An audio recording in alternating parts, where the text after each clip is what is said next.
Station 1. Jesus is tempted. Matthew chapter 26, verses 36 through 41.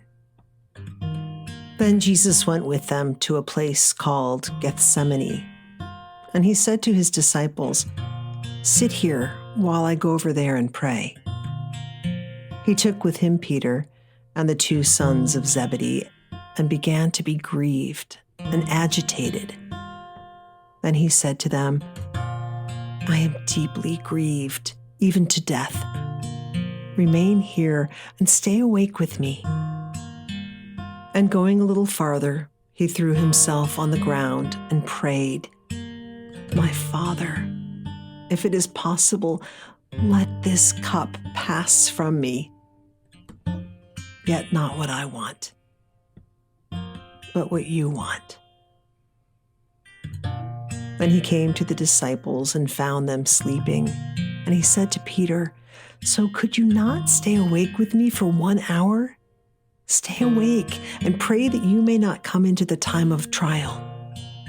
The spirit indeed is willing, but the flesh is weak."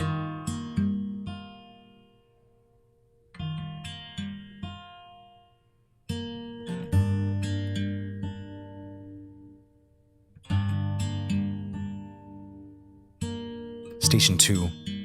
Jesus is betrayed. Matthew chapter 26, verses 47 through 50. While he was still speaking, Judas, one of the 12, arrived. With him was a large crowd with swords and clubs from the chief priests and the elders of the people. Now the betrayer had given them a sign, saying, "The one I will kiss is the man, arrest him." At once he came up to Jesus and said, "Greetings, Rabbi," and kissed him. Jesus said to him, "Friend, do what you are here to do." Then they came and laid hands on Jesus and arrested him.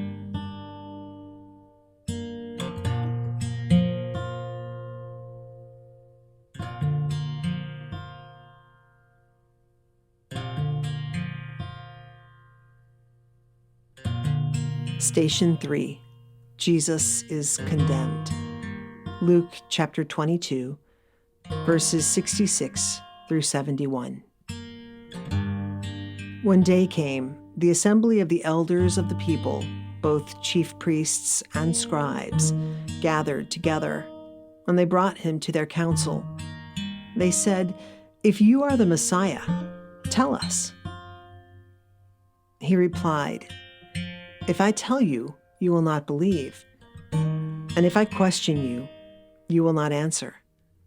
But from now on, the Son of Man will be seated at the right hand of the power of God." All of them asked, "Are you then the Son of God?" He said to them, "You say that I am." Then they said, "What further testimony do we need? We have heard it ourselves from his own lips."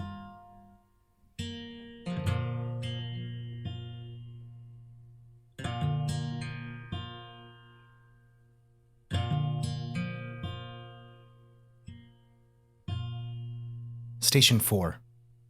Jesus is mocked. John chapter 18, verses 19 through 38. Then the high priest questioned Jesus about his disciples and about his teaching. Jesus answered, "I have spoken openly to the world. I have always taught in synagogues and in the temple, where all the Jews come together. I have said nothing in secret.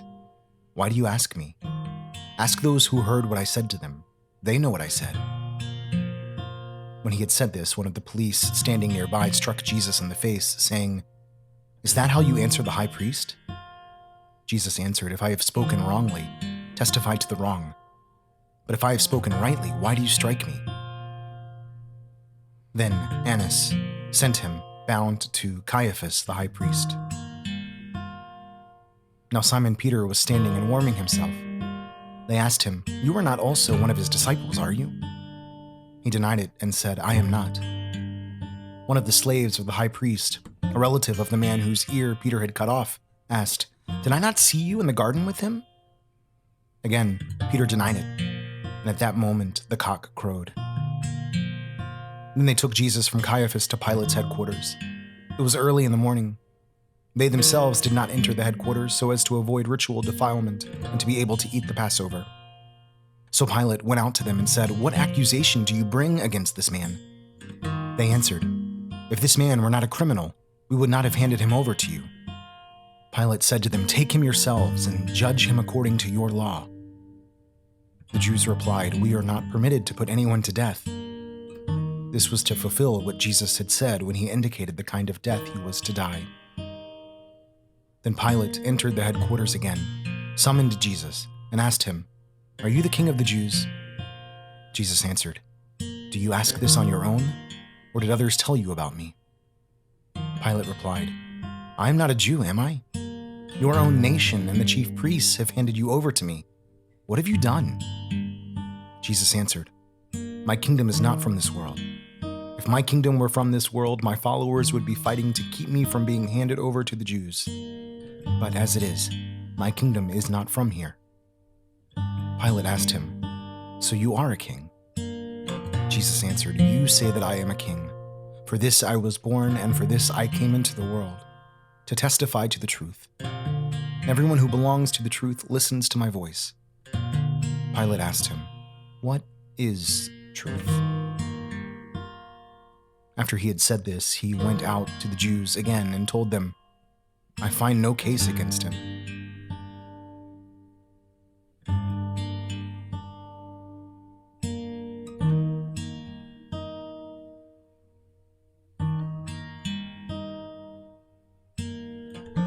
Station 5. Jesus is given his cross. John chapter 19, verses 1 through 17. Then Pilate took Jesus and had him flogged. And the soldiers wove a crown of thorns and put it on his head, and they dressed him in a purple robe. They kept coming up to him, saying, "Hail, King of the Jews!" and striking him on the face. Pilate went out again and said to them, "Look, I'm bringing him out to you to let you know that I find no case against him." So Jesus came out, wearing the crown of thorns and the purple robe. Pilate said to them, "Here is the man." When the chief priests and the police saw him, they shouted, "Crucify him! Crucify him!" Pilate said to them, "Take him yourselves and crucify him. I find no case against him." The Jews answered him, "We have a law, and according to that law, he ought to die because he has claimed to be the Son of God." Now when Pilate heard this, he was more afraid than ever. He entered his headquarters again and asked Jesus, "Where are you from?" But Jesus gave him no answer. Pilate therefore said to him, "Do you refuse to speak to me? Do you not know that I have power to release you and power to crucify you?" Jesus answered him, "You would have no power over me unless it had been given you from above. Therefore, the one who handed me over to you is guilty of a greater sin." From then on, Pilate tried to release him, but the Jews cried out, "If you release this man, you are no friend of the emperor. Everyone who claims to be a king sets himself against the emperor." When Pilate heard these words, he brought Jesus outside and sat on the judge's bench at a place called the Stone Pavement, or in Hebrew, Gabbatha. Now it was the day of preparation for the Passover, and it was about noon. He said to the Jews, "Here is your king." They cried out, "Away with him! Away with him! Crucify him!" Pilate asked them, "Shall I crucify your king?" The chief priests answered, "We have no king but the emperor." Then he handed him over to them to be crucified. So they took Jesus, and carrying the cross by himself, he went out to what is called the place of the skull, which in Hebrew is called Golgotha.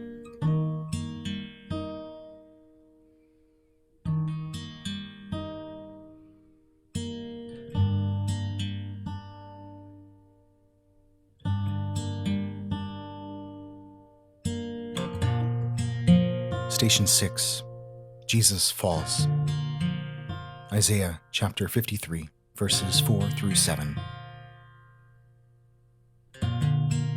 Surely he has borne our infirmities and carried our diseases. Yet we accounted him stricken, struck down by God and afflicted. But he was wounded for our transgressions, crushed for our iniquities. Upon him was the punishment that made us whole, and by his bruises we are healed. All we like sheep have gone astray. We have all turned to our own way, and the Lord has laid on him the iniquity of us all. He was oppressed, and he was afflicted, yet he did not open his mouth. Like a lamb that is led to the slaughter, and like a sheep that before its shearers is silent, so he did not open his mouth.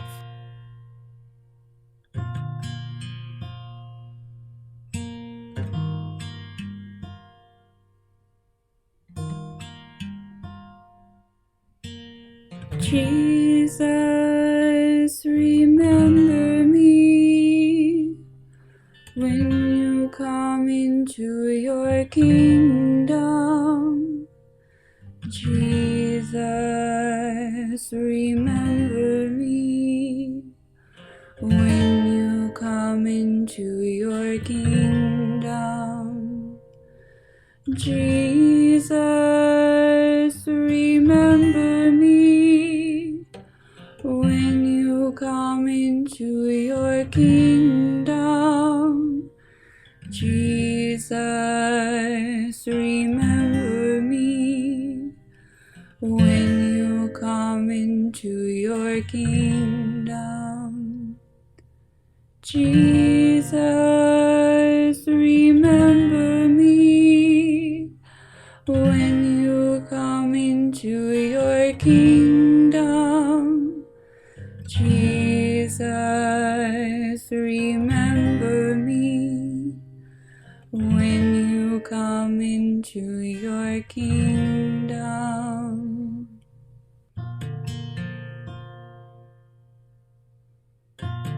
Station 7. Simon carries his cross. Luke chapter 23, verses 26 through 31. As they led him away, they seized a man, Simon of Cyrene, who was coming from the country, and they laid the cross on him and made him carry it behind Jesus. A great number of the people followed him, and among them were women who were beating their breasts and wailing for him. But Jesus turned to them and said, "Daughters of Jerusalem, do not weep for me, but weep for yourselves and for your children. For the days are surely coming when they will say, 'Blessed are the barren, and the wombs that never bore, and the breasts that never nursed.'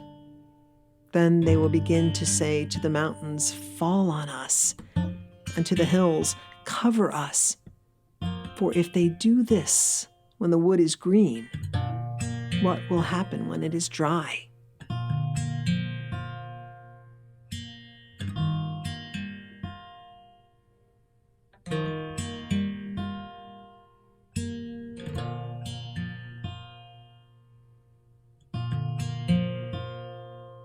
Station 8. Jesus is stripped. Matthew chapter 27, verses 28 through 30. They stripped him and put a scarlet robe on him. And after twisting some thorns into a crown, they put it on his head. They put a reed in his right hand and knelt before him and mocked him, saying, "Hail, King of the Jews!" They spat on him and took the reed and struck him on the head.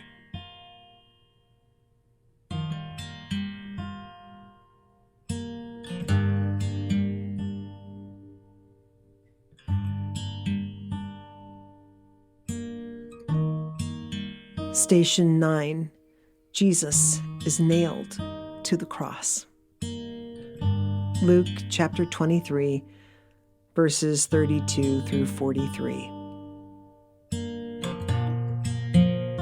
Two others also, who were criminals, were led away to be put to death with him. When they came to the place that is called the Skull, they crucified Jesus there with the criminals, one on his right and one on his left. Then Jesus said, "Father, forgive them, for they do not know what they are doing." And they cast lots to divide his clothing. And the people stood by, watching. But the leaders scoffed at him, saying, "He saved others, let him save himself if he is the Messiah of God, his chosen one." The soldiers also mocked him, coming up and offering him sour wine and saying, "If you are the king of the Jews, save yourself."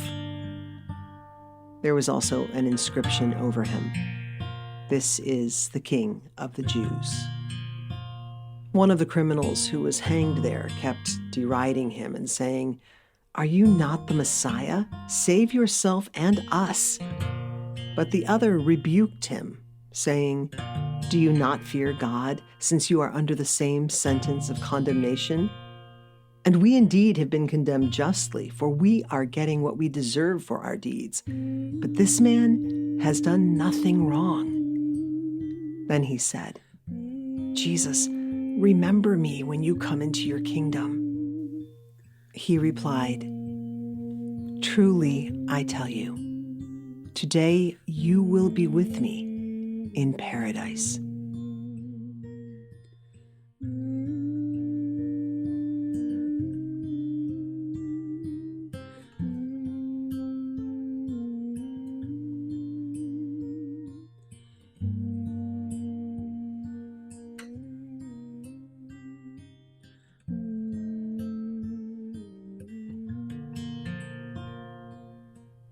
Station 10, Jesus dies. Matthew chapter 27, verses 45 through 51. From noon on, darkness came over the whole land until 3 in the afternoon. And about 3 o'clock, Jesus cried with a loud voice, "Eli, Eli, lema sabachthani?" That is, my God, why have you forsaken me?" When some of the bystanders heard it, they said, "This man is calling for Elijah." At once, one of them ran and got a sponge, filled it with sour wine, put it on a stick, and gave it to him to drink. But the others said, "Wait, let us see whether Elijah will come to save him." Then Jesus cried again with a loud voice and breathed his last. At that moment, the curtain of the temple was torn in two, from top to bottom. The earth shook, and the rocks were split.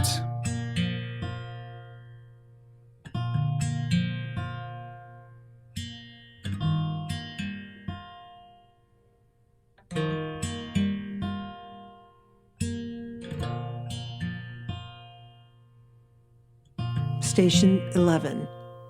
Jesus is buried.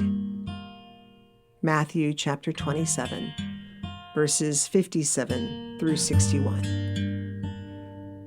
When it was evening, there came a rich man from Arimathea named Joseph, who was also a disciple of Jesus.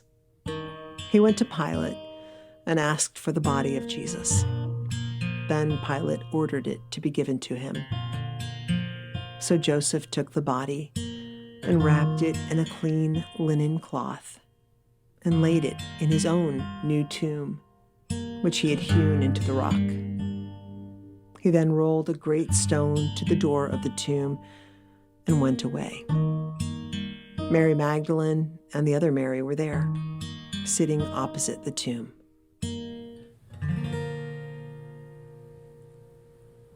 I will die alone and be left there. Well, I guess I'll just go home, or God knows where, because death is just so full, and man so small. Well, I'm scared of what's behind and what's before. Were you there when they crucified my Lord? Were you there when they crucified my Lord? Oh, sometimes it causes me to tremble, tremble, tremble. Were you there when they crucified my Lord?